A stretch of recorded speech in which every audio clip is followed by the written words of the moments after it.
¿Cuáles son las disciplinas que estudian al fenómeno jurídico en general?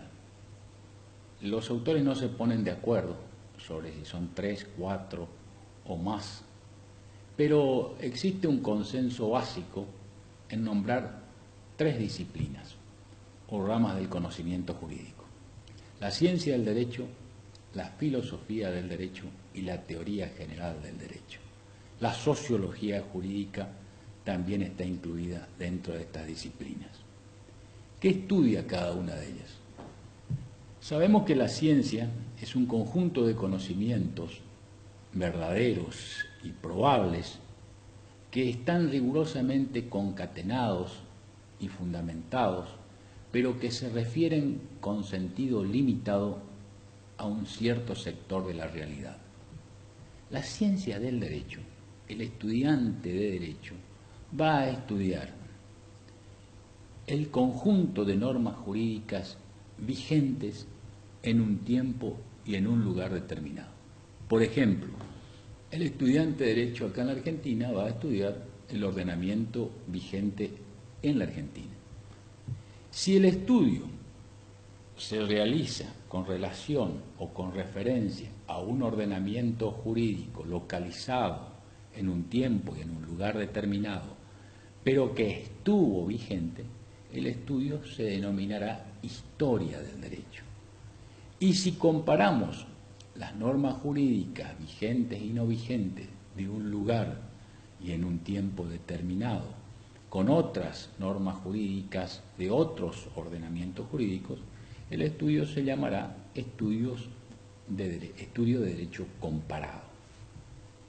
La filosofía del derecho participa de las características de la filosofía general. Mientras que la ciencia estudia una parcela acotada de la realidad, la filosofía en general estudia un todo, es decir, se considera autorizada a reflexionar sobre todos los entes, sobre todos los seres. La filosofía del derecho va a estudiar o va a tener el mismo objeto que la ciencia del derecho, porque no puede escapar del calificativo de derecho.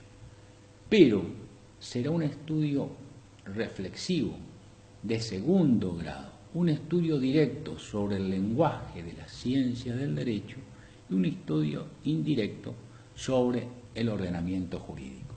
A través de la ciencia de la filosofía del derecho, estudiamos, por ejemplo, el concepto de derecho, el marco teórico, las distintas corrientes filosóficas, estudiamos los conceptos de deber jurídico, estudiamos la influencia de la cultura, de la moral, de la religión, de los usos y los convencionalismos sociales, es decir, todo lo que está en relación con el mundo jurídico puede ser materia de reflexión filosófica. De manera que hay una relación muy estrecha entre la filosofía del derecho y la ciencia del derecho. La filosofía del derecho, según el autor que uno estudie, se divide en varias partes.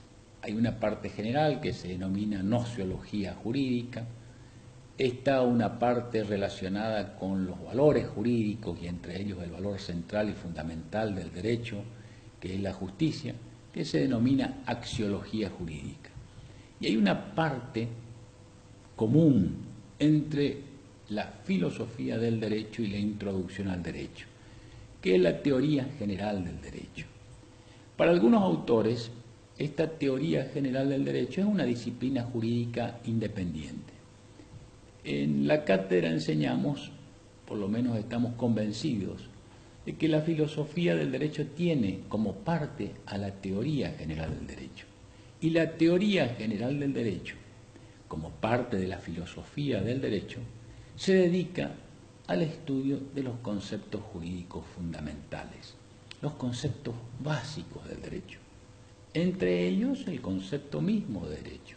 Por ejemplo, el concepto de relación jurídica, el concepto de sanción, de coacción, de coercibilidad, de obligaciones, derechos, actos y hechos jurídicos, derecho subjetivo, derecho objetivo, prestaciones jurídicas, obligaciones, en fin, todos los conceptos que permiten la construcción de otros conceptos más complejos y que serán estudiados por la ciencia del derecho o la dogmática jurídica. Es decir, que a medida que el alumno va avanzando en sus grados, en las materias, en la carrera, el estudio dejará estos conceptos jurídicos fundamentales que ya van a ser supuestos, ¿no es cierto?, para adentrarse o para empezar a estudiar conceptos más complejos que implican el conocimiento previo de estos conceptos fundamentales.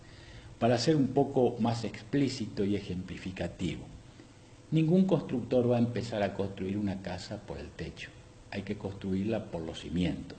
Es decir, que estos conceptos básicos son los cimientos o rudimentos del derecho. Y finalmente tenemos como una de las disciplinas jurídicas a la sociología jurídica. La sociología general estudia los procesos de interacción humana tal como se dan en la realidad. Y la sociología del derecho va a estudiar estos mismos procesos de interacción, pero relacionados con el poder, con la ideología y los factores que influyen en el fenómeno jurídico que se despliega en una sociedad. Ahí quedamos.